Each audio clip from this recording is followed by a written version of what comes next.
Well, welcome everybody. Let's go ahead and get started. We are still waiting on 2 panelists, but they could just kind of mosey in and we'll get started. My name is Jody Schneiderman and I'm in Career Services and I'm a career counselor there. We have a couple other people and I wanted to, before we get started, I'm the moderator tonight, but really the person who did all the work for tonight is a student assistant of mine, Megan Maddox. So if you want to give her a hand. She's been fantastic.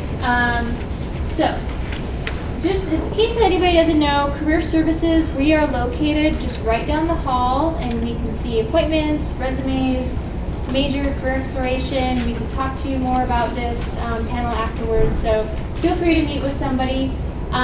Who here is on Career Buffs, our job posting system? Okay, actually most of you are. So I'm not going to pass these out, but if anybody's not, we have tons of jobs and internships. And so how to sign up is going to be over here if you're interested. So we won't worry about that.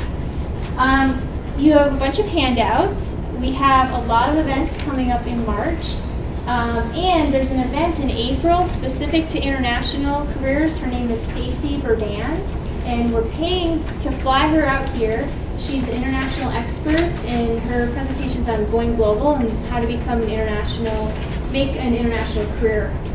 So you definitely want to come to that in April, so check that out on your handout. And then we also have a handout with all the bios. And also a quick tip, 2-page, on just some general advice on teaching English and some good websites, so you can check those out. So the format for tonight, what we're going to do is have Dieter, and I'll introduce him, but he's going to give a 15-minute presentation on the certification process, and then we're going to have 3-4 questions for the panelists to discuss with the group for the next half hour after that. And then, as you can see, there's signs up on the walls, and so we're going to have you break out according to regions. So if you're interested in going to Asia, or Africa and the Middle East, Europe, Latin America, then you'll join those groups with the panelists, and they'll be there to answer really specific questions on that country. And then also, Dieter will be available to just talk about general questions and certification. And when I introduce Dieter, you'll hear of all the places that he's been, so he can offer a nice variety of information on all the different countries too. So those 5 will be available afterwards. So lots of moving parts. We're going to be going really fast. So let me introduce Dieter. He's been training, is Dieter Broom. He's been teaching and training international students and professionals for more than 20 years, both in the U.S. and abroad. And he's been training teachers since 2001 through his company, One World Training. He has a master's degree in both TESOL, which is teaching English to speakers of other languages, and language and international trade. He's taught and/or run training programs in Germany, Korea, Japan, Thailand, Vietnam, Indonesia, Argentina, Mexico, the Philippines, India, and Pakistan. Just a few places. So he'll definitely be a great resource for us. He currently teaches at the International English Center, and he does summer grad prep programs for international students at Leeds and in the television program. So that's Dieter, and thanks for joining us. All right, thank you. You got all those countries out in one breath. That's right. So good evening, everybody. Thanks so much for coming here today. I'm really always excited to see folks who are interested in teaching English abroad. I kind of started when I was younger and kind of got really excited about the field, and ended up, as you know, getting a master's and kind of becoming a teacher trainer and really getting involved in this. So what I'm going to do today is talk to you a little bit about the certification process, what it is, what it involves, why, if you need it, why not, and just kind of giving you an overview. And also I'm going to start a little bit just giving a tiny little couple minutes on sort of teaching abroad and kind of where you are now in your lives and why it's such a great time to be thinking about this. So if we want to pop, you're a great assistant. This is awesome. So I'm going to talk about 3 things. I'll give you a quick overview of teaching abroad, and then I'm going to talk specifically about different certification programs that are out there, and then I'm going to make some general recommendations to you, and then do we have time for a couple of questions, or we want to save them for the general? Yeah. We'll see. We'll see. I'll try to get through it. I'm not sure how long you're going to I'm going to talk really fast. Then yes. Not too fast, yeah. I've been teaching so long that my rate of speech is naturally slowed down, so it's hard for me to talk fast. So if we go to the first slide. So kind of teaching abroad, I mean, one of the great things about being an American or being an international student studying in the United States and you want to teach is English is the world language. And what that means is that there are a lot of doors open for you in terms of teaching abroad. There are tons and tons and tons of opportunities because English is the language of international communication. Teaching abroad, is we'll talk about later, is a fantastic experience. It's just something that's unforgettable. And a lot of you, how many of you are getting ready to graduate? A lot of you are getting ready to graduate. So you're kind of, or maybe you're getting ready to graduate, or maybe you're going to graduate in the not too distant future, but it's an ideal time when you're young. You kind of haven't started your careers yet. It's a great time to actually go abroad.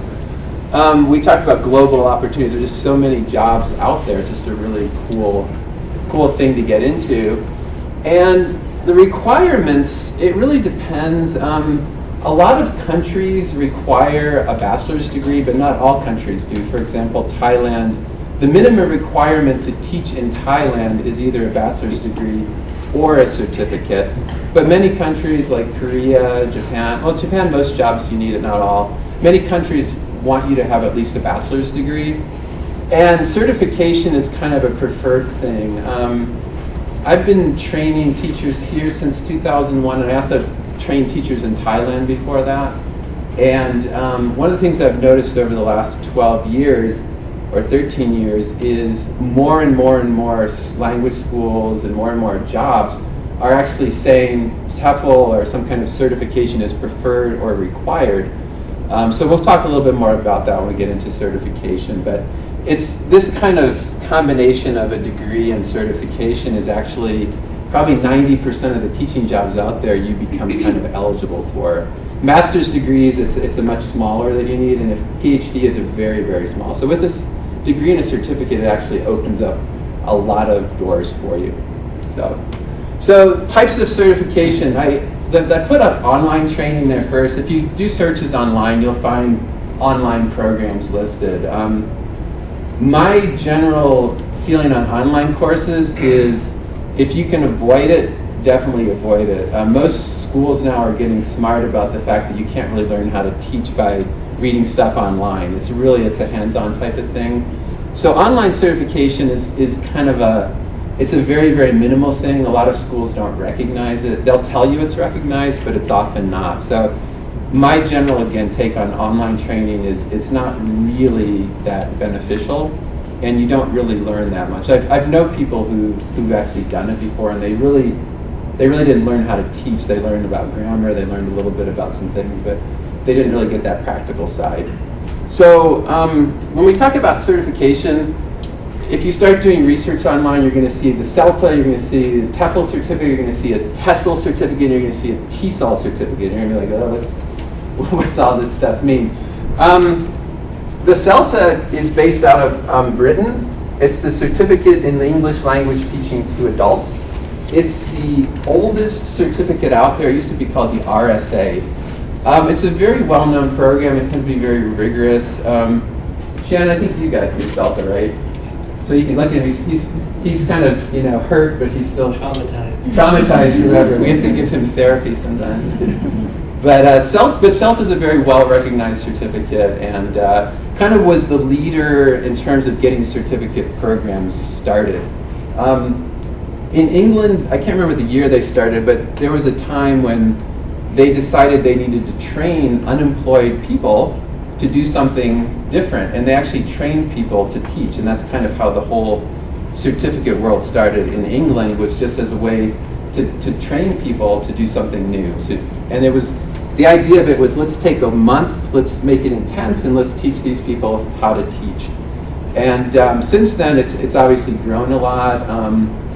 The TEFL, TESOL, TESOL, they mean different things, but all of these certificates are actually very widely recognized, provided that they follow international guidelines, and we'll talk about that in a minute. So sometimes you'll see something that'll say 60-hour internationally recognized certificate, 60-hour certificates are not internationally recognized. A lot of schools want it to be usually 120. 100 is like the bare minimum in terms of your training time. So just in terms of if you start doing online searches and you're like getting confused about what all these things mean, it's kind of good to know online is kind of some of them do mostly online and a little bit of in class, but really the certificate world was really built around this 1 month intensive practical hands-on training.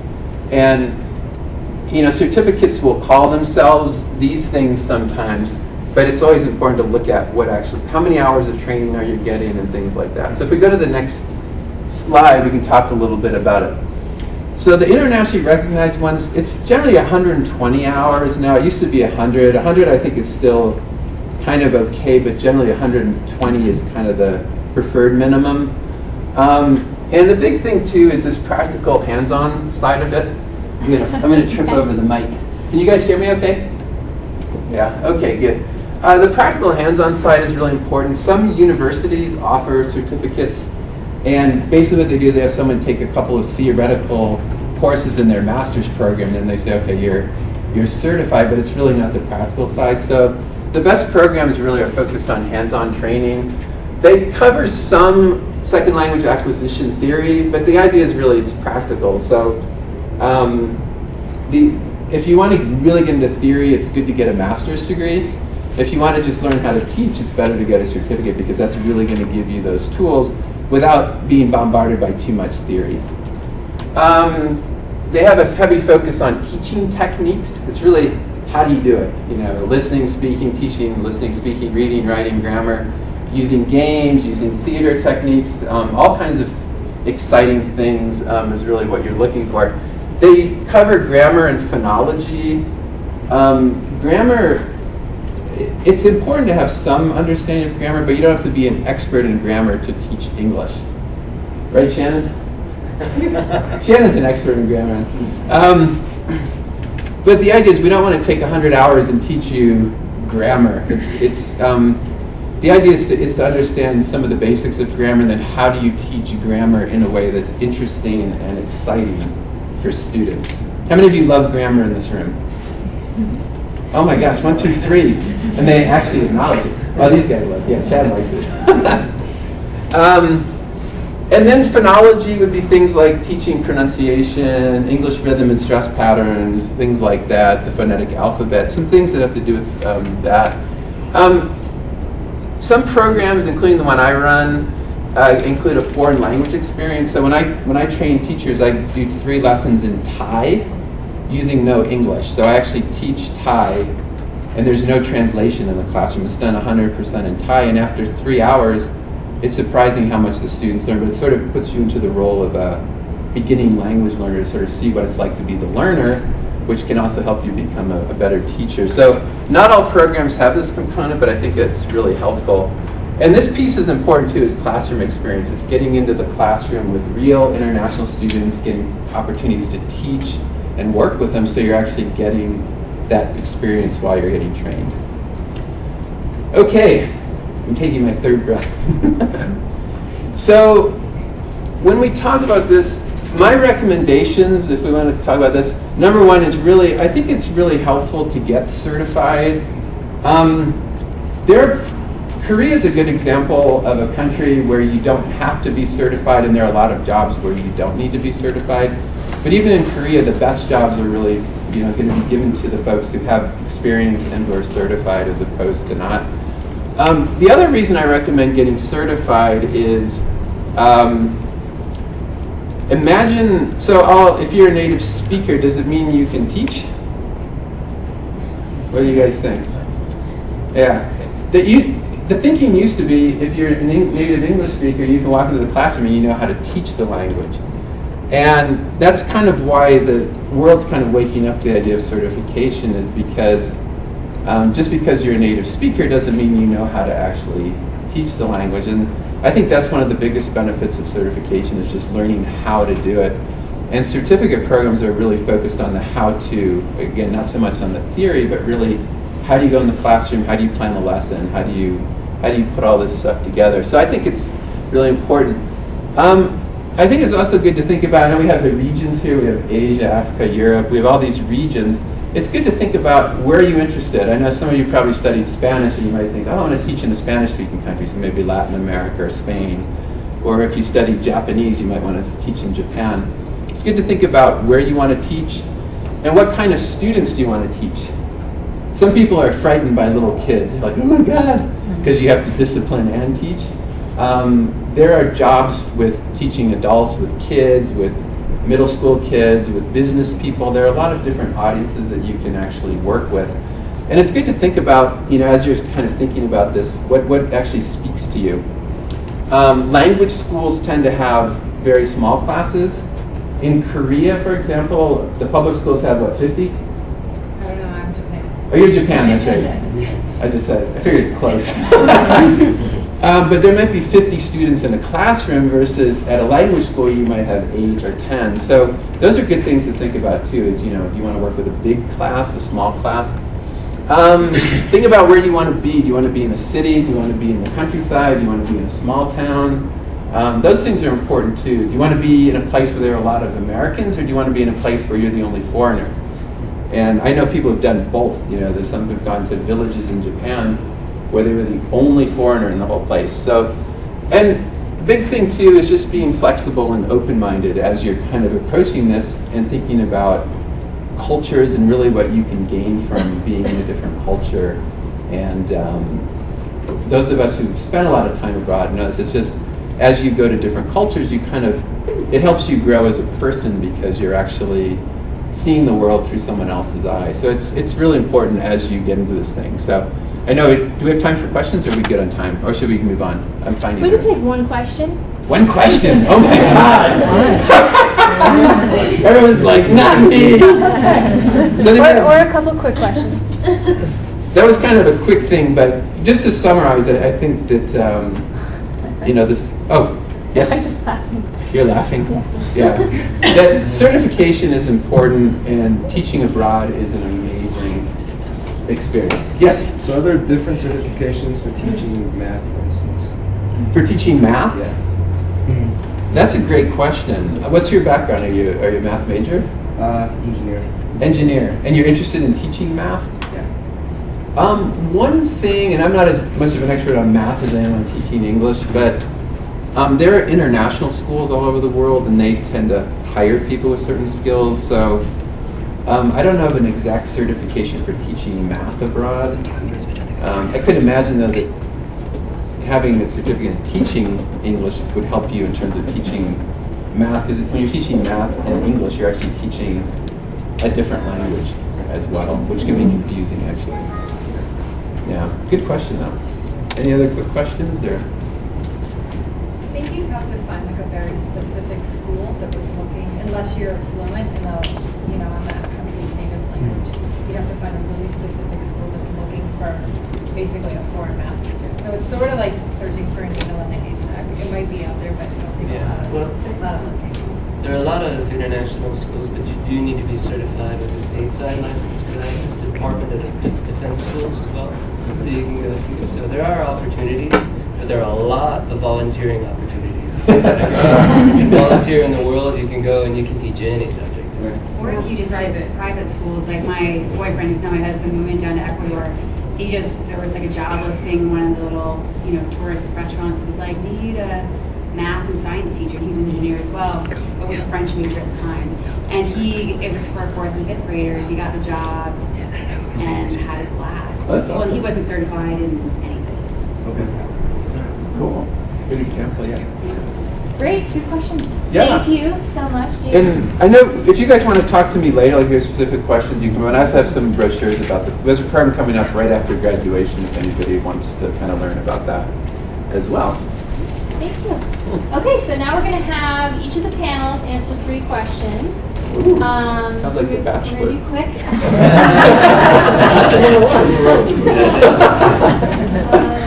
No, my role is here.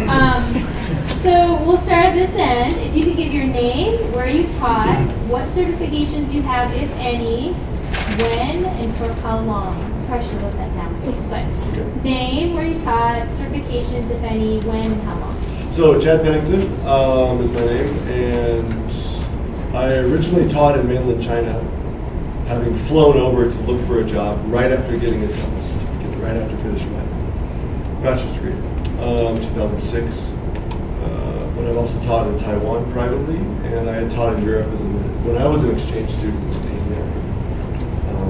Certifications. Got a TEFL certification at Bridgelink Tech in Denver in January, the month before I took off and went to China in 2006. And I've since, coming back from China in 2007, did a master's degree here at CU in linguistics. We've got a linguistics/TESOL program here that's quite good. And with some cognitive science and a lot of Chinese language studies. That's great. That's it. Thank you. Good. Good listening skills.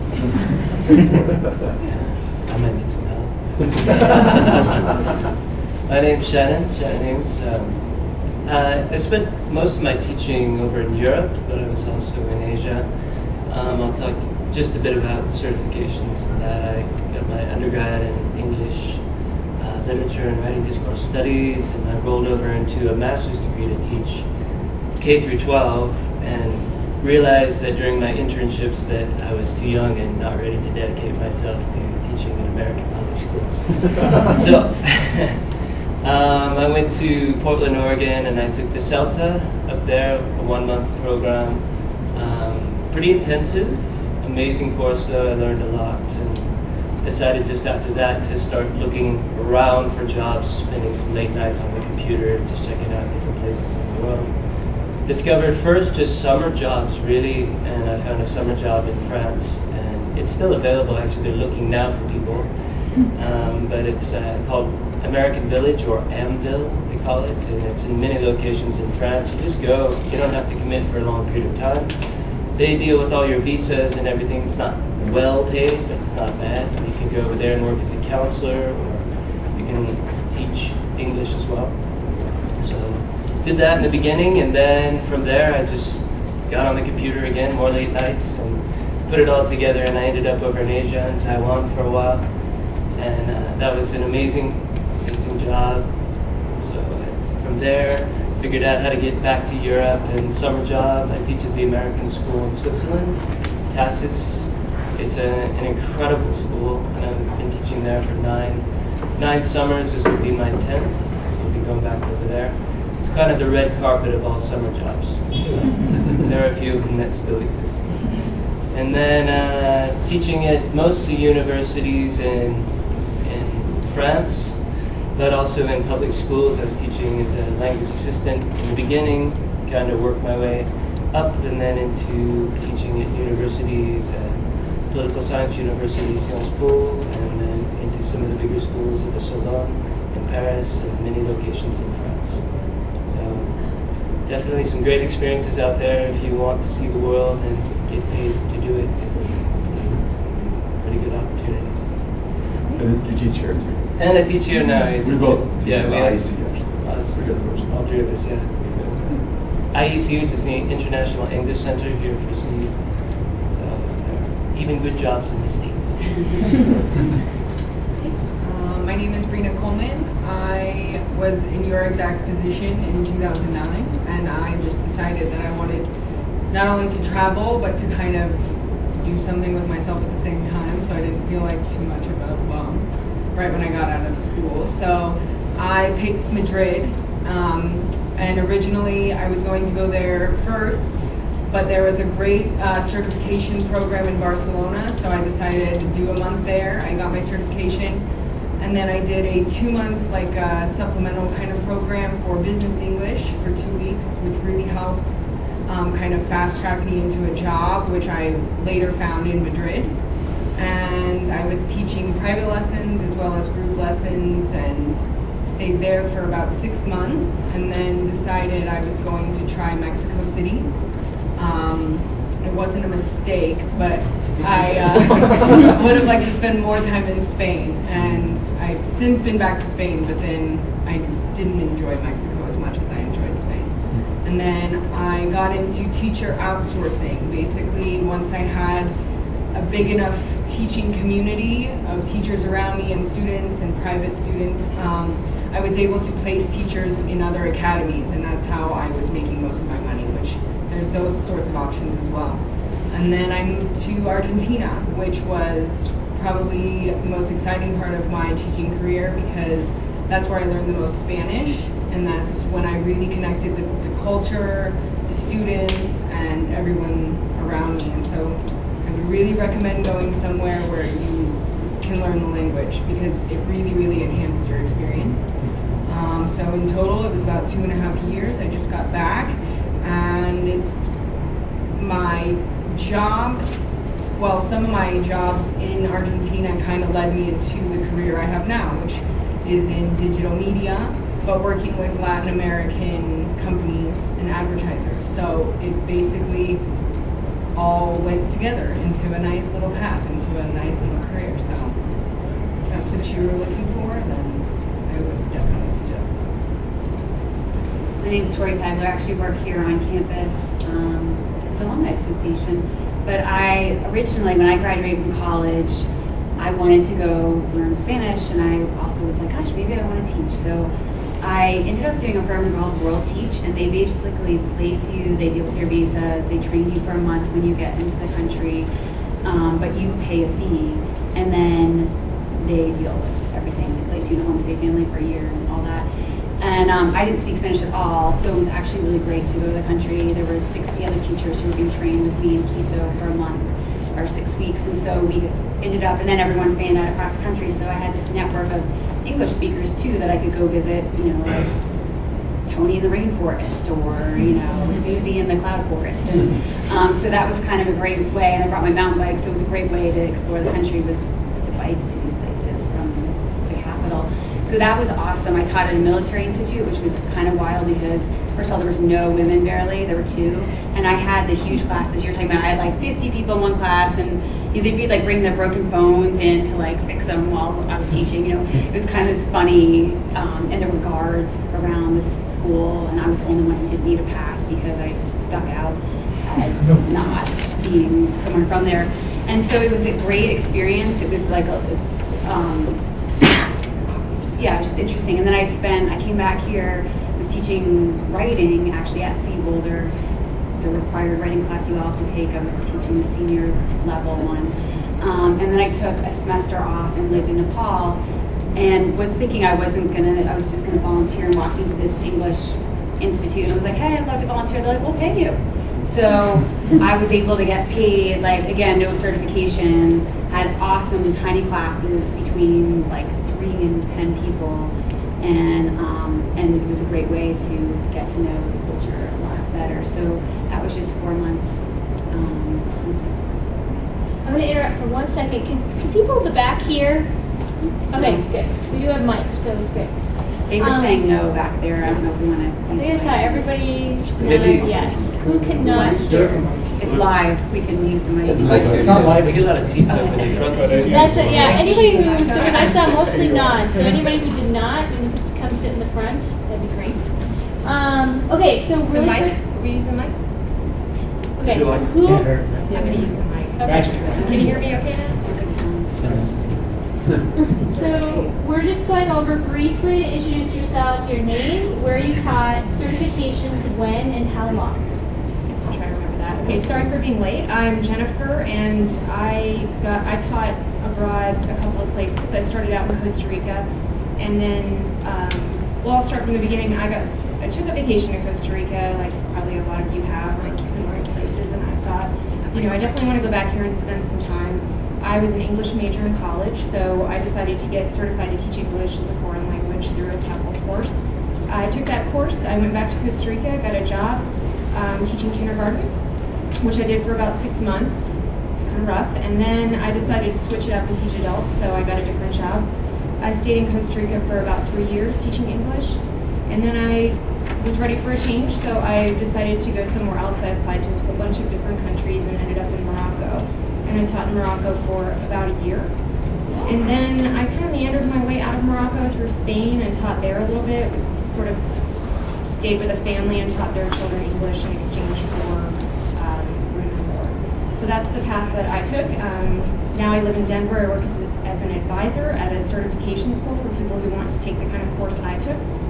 So it's really great for me. I can help people who want to do that, and so it's a good transition. So I would say, yeah, it's a great fit if you're looking for someone mentioned it's a way to travel without being a bum, but having like a profession while you do it and something that looks good on your resume. So I would agree with that, and that's what I did. Hello, my name is Derek Hurst, and I taught in Japan for 4 years, 3 years through something called the JET program, which is a government, it's run by the Japanese government, and it's an English teaching program that places people, thank you, in public schools throughout Japan. It used to be only middle school and high school, but now they're starting to do a lot more elementary.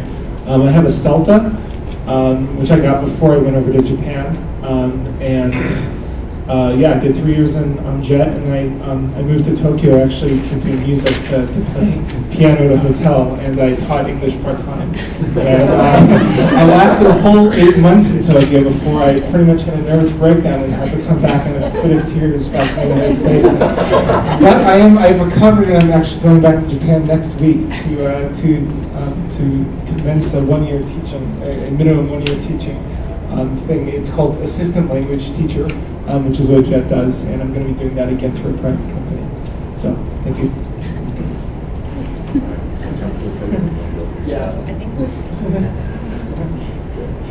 Hi, my name is Jeff, and I was a CU alum, and I got an English degree, undergraduate, and got a CELTA certificate, just like Peter was talking about, and definitely recommend doing that, and had a job in Mexico.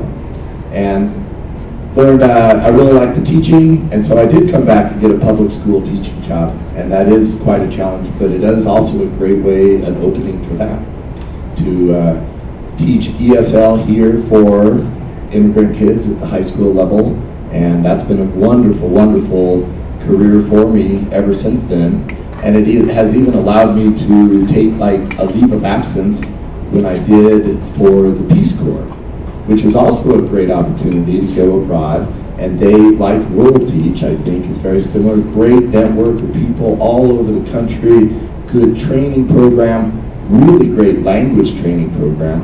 I was in Kyrgyzstan for 2 years, and I came back and I walked right back into a public school teaching job. So it's very mobile too. And I've been probably teaching as a whole for about 14 years, and 4 of those were abroad. Thanks.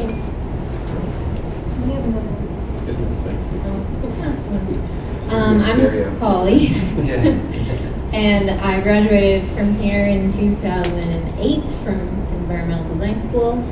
I am the token 0 certification person up here that went to South Korea. There's 2? Me. Oh, right on. Oh, perfect. No, good. I was there from 2011 to 2012. I got back last year, and nothing else. Where was that? In South Korea. Sounds great. Cool. Thank you. Hi. My name is Rachel. Can't tell if this is working. Like I said, I don't have any certifications either, but I taught in the Dominican Republic for the Dominican Republic Education and Mentoring Project. It was a nonprofit, so a little bit more informal in terms of classroom setting and teaching from what it sounds like everybody else had. And I taught other subjects, so I don't know if your background is in another language, but I was able to teach Spanish, and I actually taught math in Spanish as well. But again, I didn't have any certification, and it was really hard without some sort of background in teaching, so it was fun, but I would recommend getting something because it's tough getting thrown into a classroom environment, and I was there for 2 years. Do you want to say something? Do you want to? He's still here. This one working? Hello?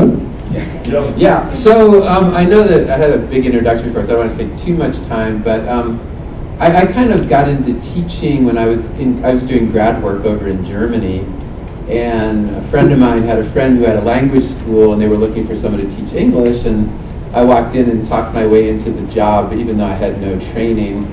What I later found, I always thought I was a great teacher until I went to grad school and realized how little I actually knew. I'm completely fluent in German, and I was, you know, my students liked me and I had a great time, but I actually realized in grad school how much I didn't know when I was actually starting up, and but it was a good experience to actually go through that. And I've taught pretty much all over the world in different programs. I did teach in Germany for a couple of years. I've taught in Korea. I did a training I didn't spend a lot of time, but I did do some training in Japan. I used to work for a company, and I was in charge of call center training for language training. So I did that in Argentina and Mexico and the Philippines. I just in December was in Pakistan training teachers through the U.S. State Department.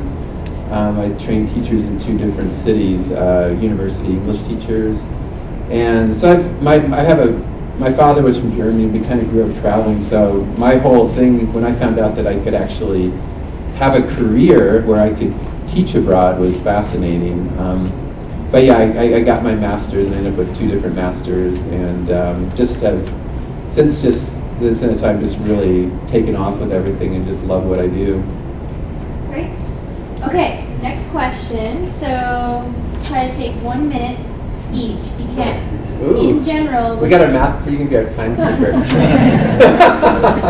in general, what's one thing you wish you knew before going abroad?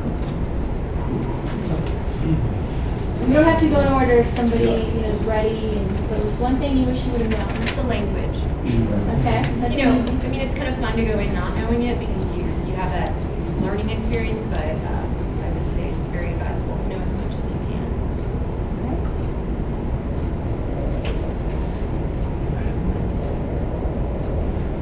I'd say I didn't know the language in either place, and you're right, like people who, especially in Nepali, like I had no background in that.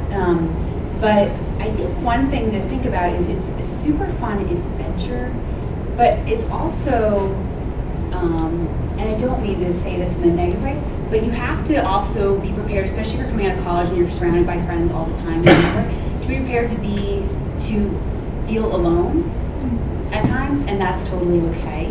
But there's times where you're lonely and you're like, wow, like, you know, again, like I'm running through the park by myself, and like, but then you go to the park and you start talking to people, and so it's just a matter of also being okay to be alone and be okay with that, and not be like, oh my God, it's the worst experience. Why did I do this? But that things take time to get used to. Along with that, it's incredible that you can find a whole new friendship network and a whole new surrogate family wherever you go, anywhere in the world. That's pretty amazing. So definitely that for me, there were a lot of things, but that was a big one for me.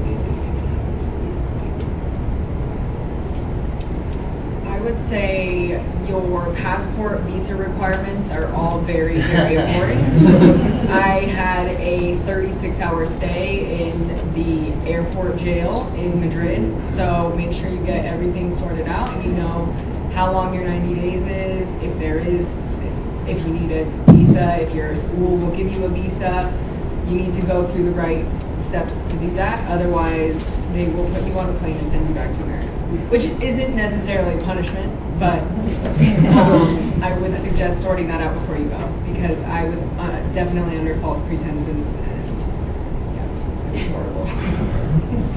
I guess for my part, I had teaching experience before I did my TEFL certificate, and I had the TEFL certificate, so I was glad that I had that. So I would not have wanted to walk into the situation without that, which a lot of my colleagues had made that spot.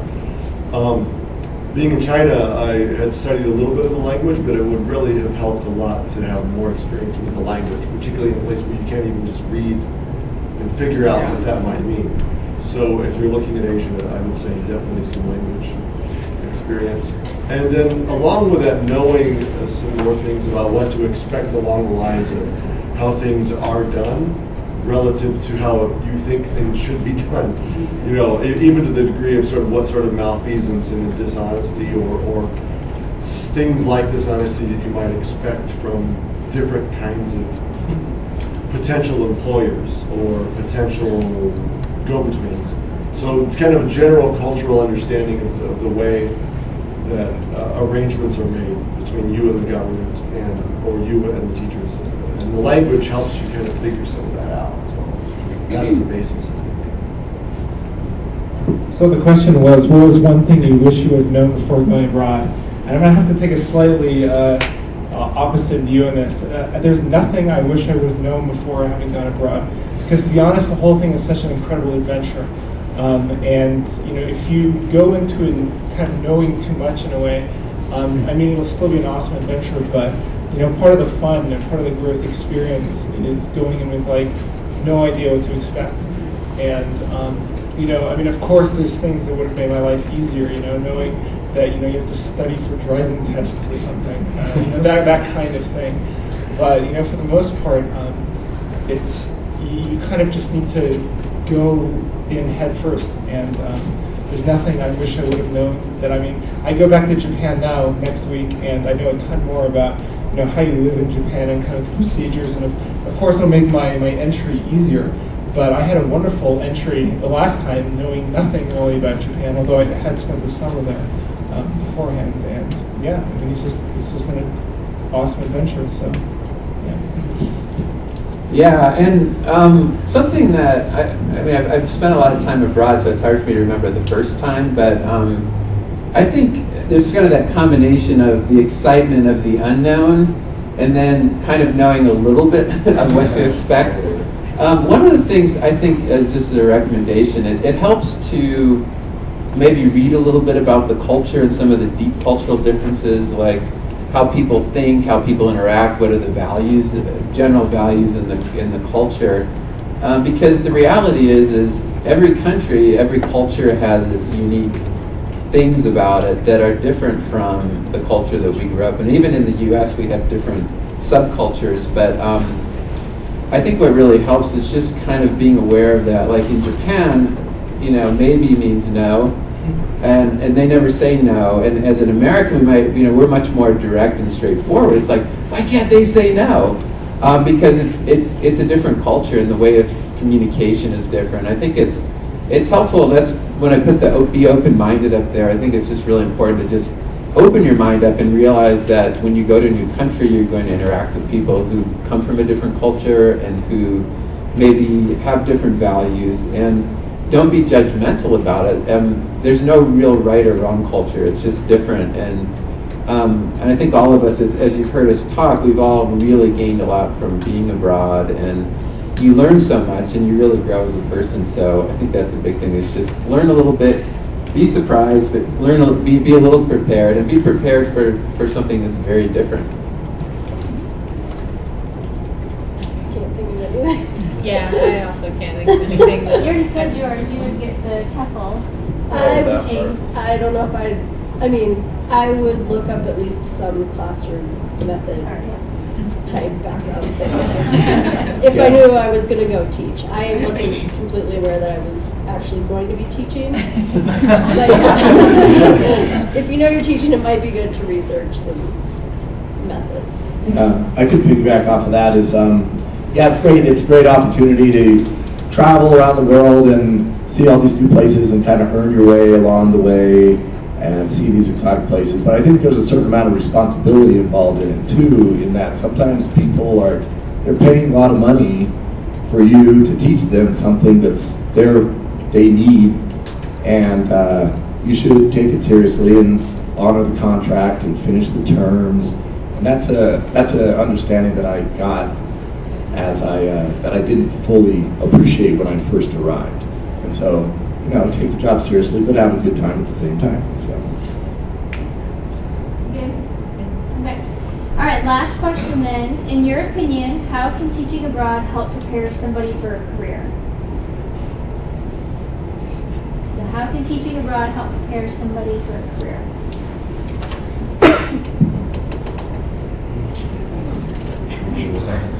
Since everyone's thinking, I'll go ahead and jump in. I think there's so many skills you can learn as a teacher.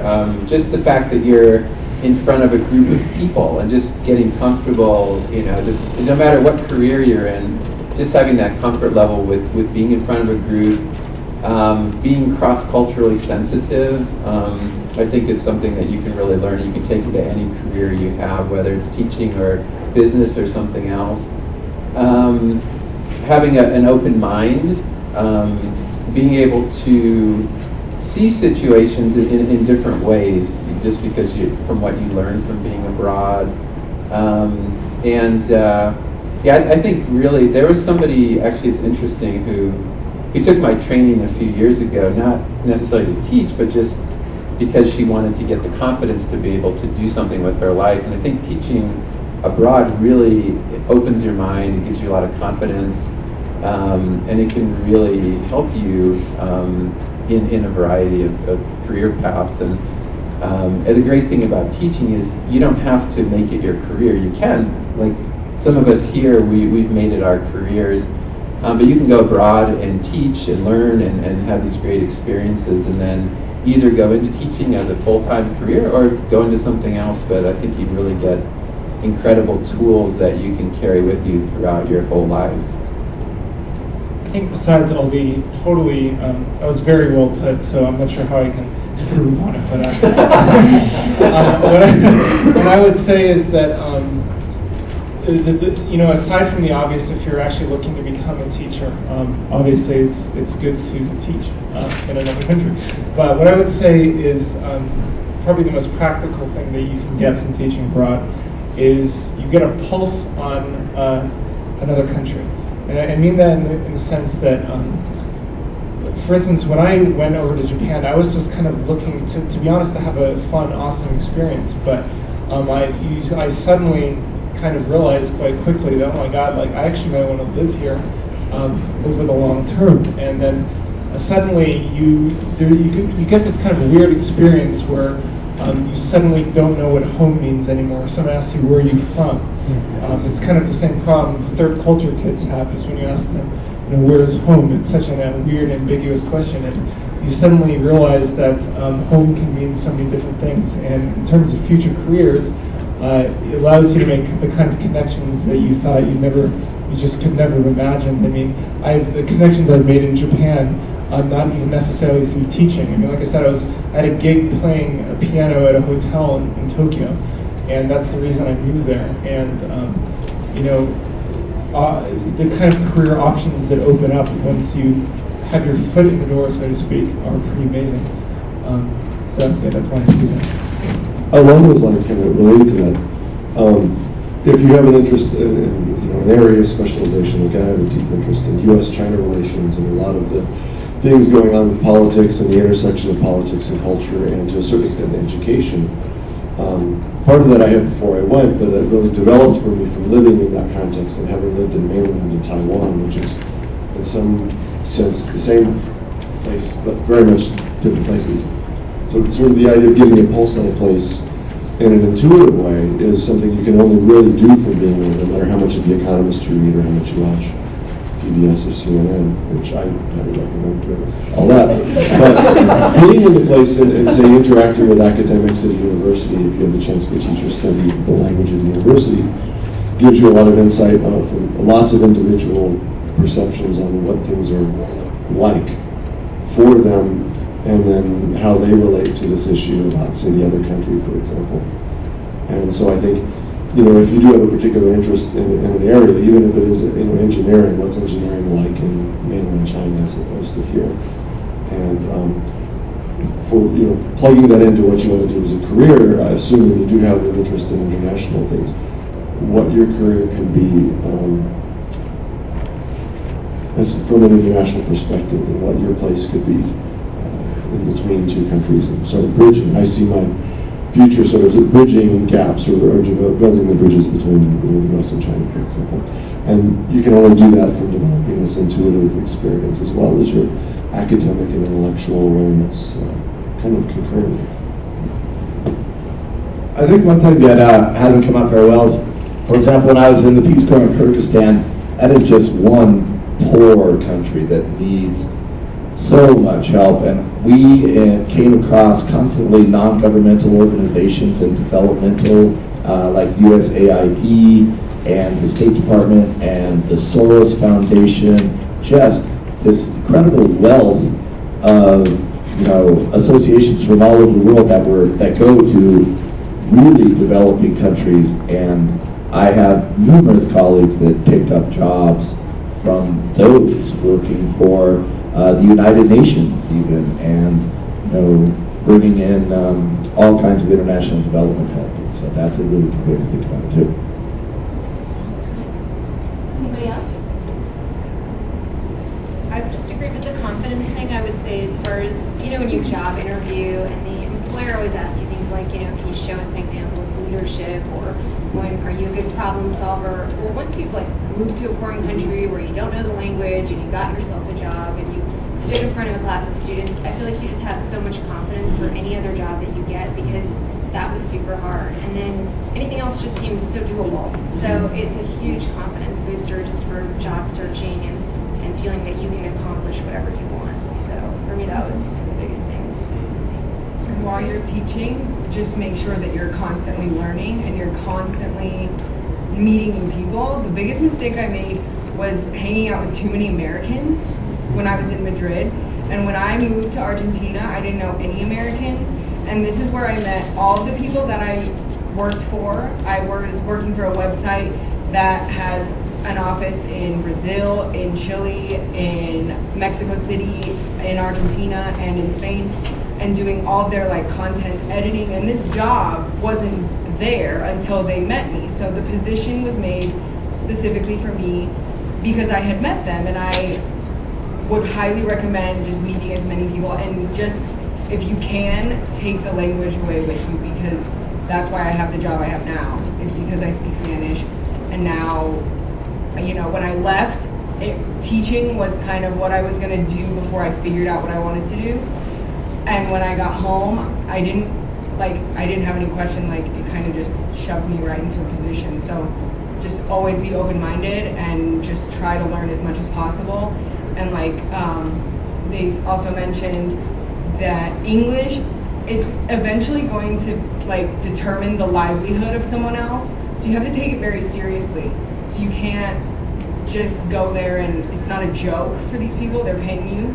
And you have to really, really understand that in order for them to have a successful life, they need to speak English, and you're given that opportunity. So constantly be learning while you're teaching. Just take it seriously, but not too seriously.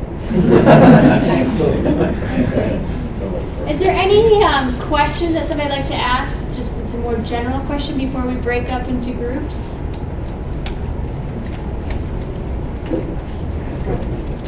You mentioned about the interview confidence skills, and I was just curious, when you go there and you don't know the language, was it really, you have to interview obviously to get the job, was it really difficult, or did they understand where you're coming from?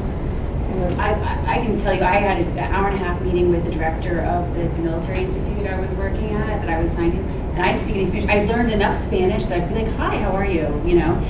I live, I'm from America. And he's talking to me, I wrote down the questions, worked with my Spanish teacher, be like, what are my hours? When I'm working. I didn't think about the fact that I wouldn't understand what he was saying back to me.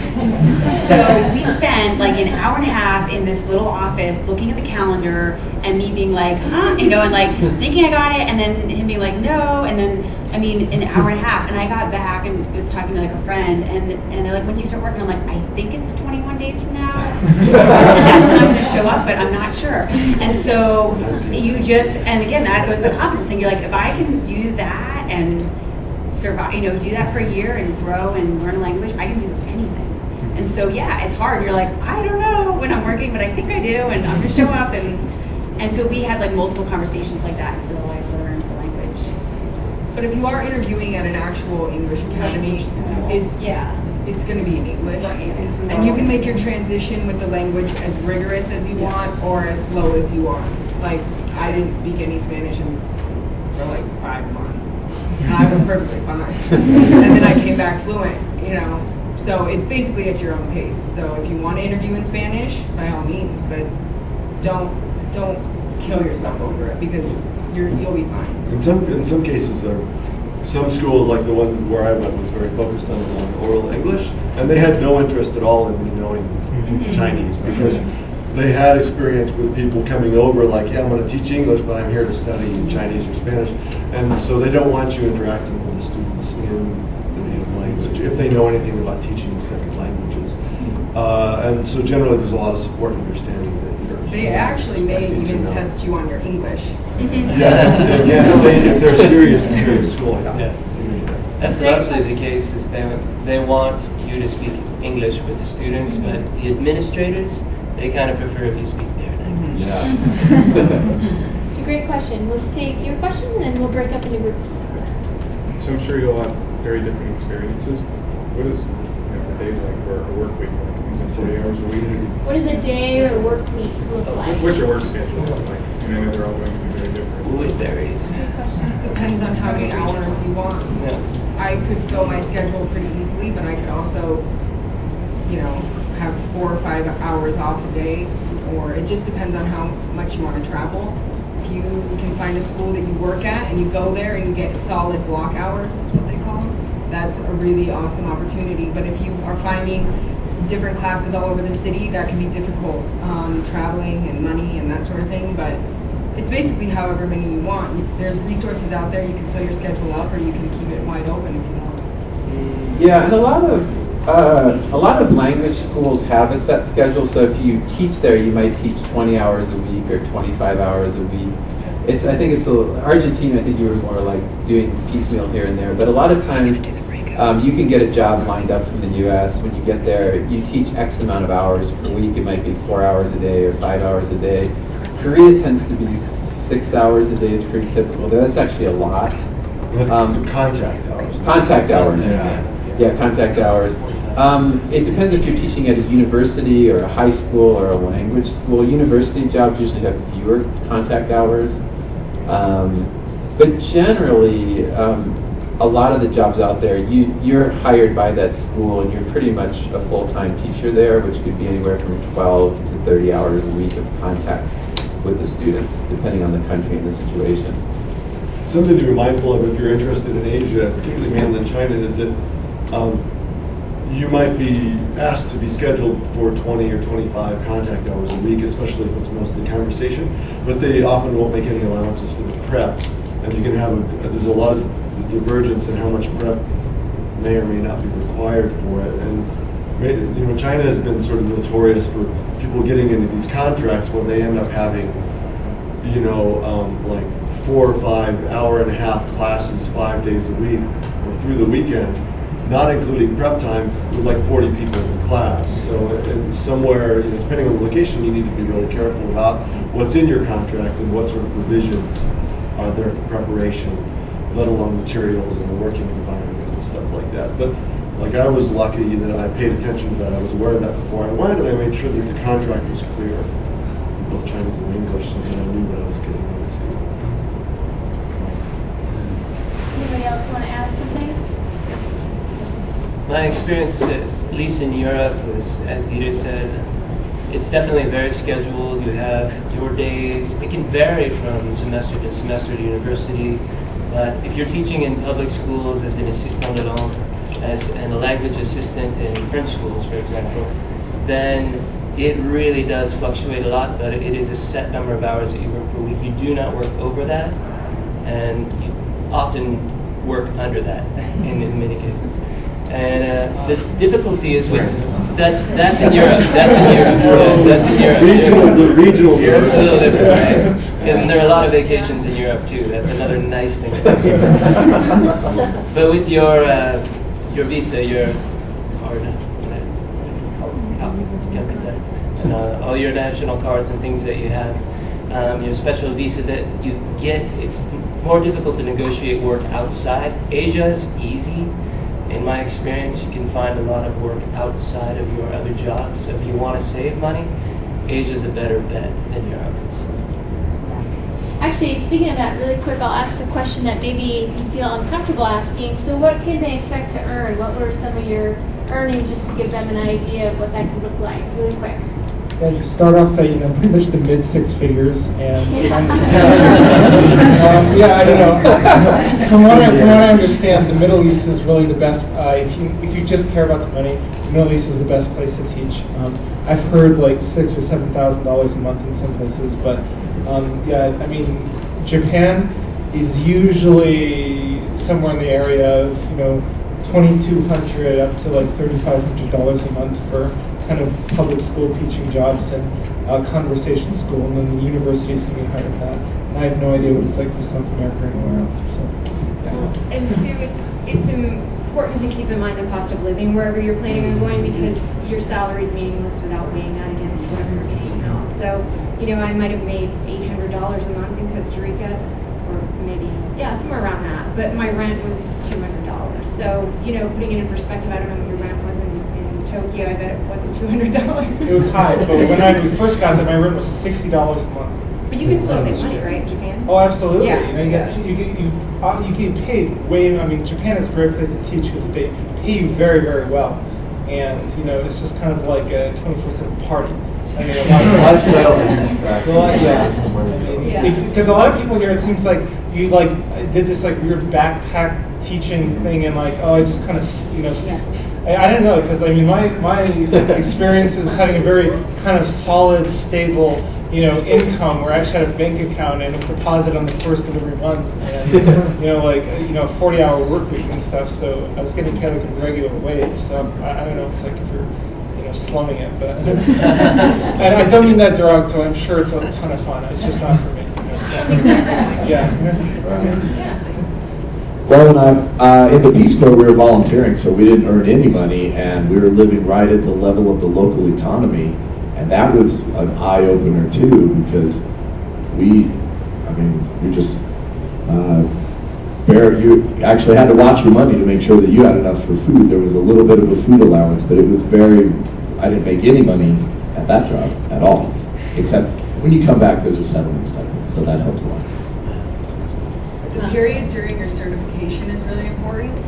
Make sure you can support yourself, because you're not getting paid. And a lot of programs will put you in housing, which is perfectly fine housing, but you don't take into account the amount of money you're going to spend when you're there. So basically, you're planning on a 4-week vacation if you're going to be certified. And then once you do start teaching, I mean, I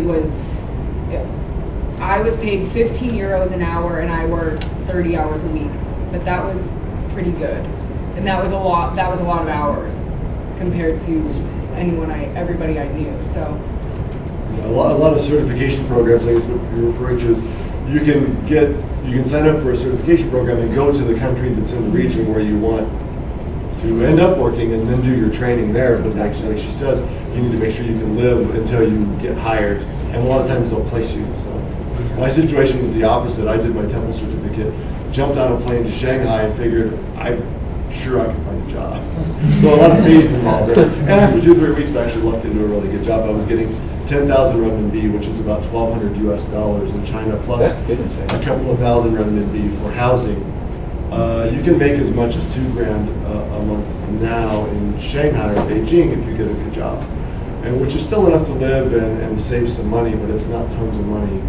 And Taiwan is quite similar to Japan or Korea. You can get paid pretty well if you have the degree and certification, particularly some teaching experience. So there's a lot of variation depending on. Don't they provide housing? China traditionally, up until a few years back, would always provide housing, because that was sort of the cultural expectation, given the socialist structure of when you get a job, they give you a place to live and a place to eat. They've gradually been tapering that off, so now some schools will just give you a stipend, or maybe just now pay you more. So there's a lot more variation now in China. Just have one more panelist. Do you want to answer that question? I mean, I feel like all the other people teaching in Asia pretty much got it, so. Okay. All right. All right, so what we're going to do now then, we have 25 minutes, and so again, there's all the regions, so bring your questions to those groups and those panelists. Before we break up, I just want to give all the panelists a round of applause. Thank you again for Megan for organizing. And we'll be around, so talk to them.